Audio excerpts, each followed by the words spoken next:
Hello, it's the second day of the election, second day of the People's Manifesto, and again, nothing's really happened apart from my favourite article in the history of newspapers. David Cameron has been endorsed by Robert Mugabe.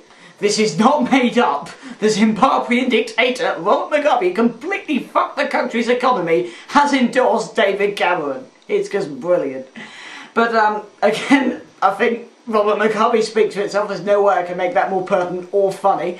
So, I think I'll have a look at some requests, and someone has requested that I look at constitutional reform. And by constitutional reform, this is mainly the House of Lords and alternative electoral systems. And as the House of Lords reform is completely and utterly complicated, it's like working out the wires behind a television, I'm going to leave that one for tomorrow, but talk about alternative voting systems. Now, Winston Churchill said democracy was the least worst form of government.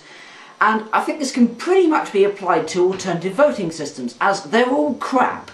But if we want to have a democracy, we've got to choose one. And everyone's talking about proportional representation, how great proportional representation would be. But if you look at a system which is fully proportional, and when researching this video, the only one I could find was Israel. And Israel is the most messed up democracy on the planet, because as it's fully proportional, no party can form a majority government.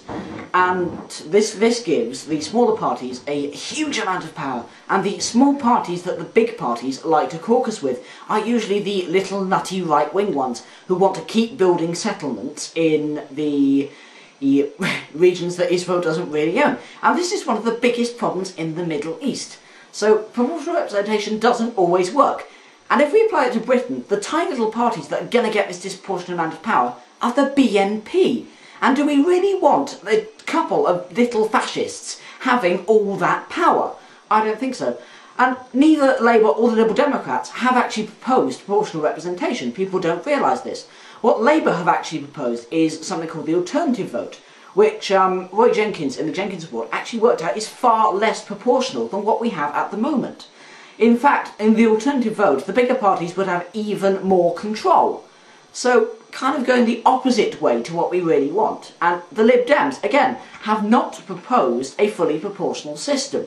What they've proposed is the single transferable vote, which Roy Jenkins again criticised because it is far too complicated. If you'd like to look up the equation for the single transferable vote after this video, be my guest, it's horrendously complicated. And in the end of the day, people need to understand their vote and what they're voting for. I can see my camera woman is now looking away as I'm boring her. I hope you're still watching.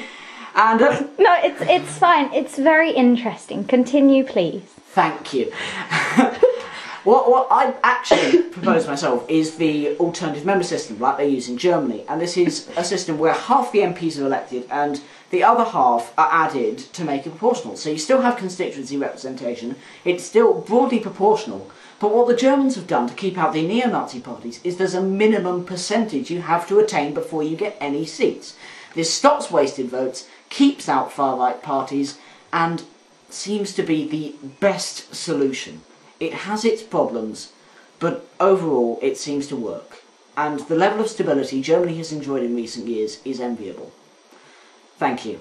And I hope tomorrow's video will both be up on time and contain some more radical points. Good night.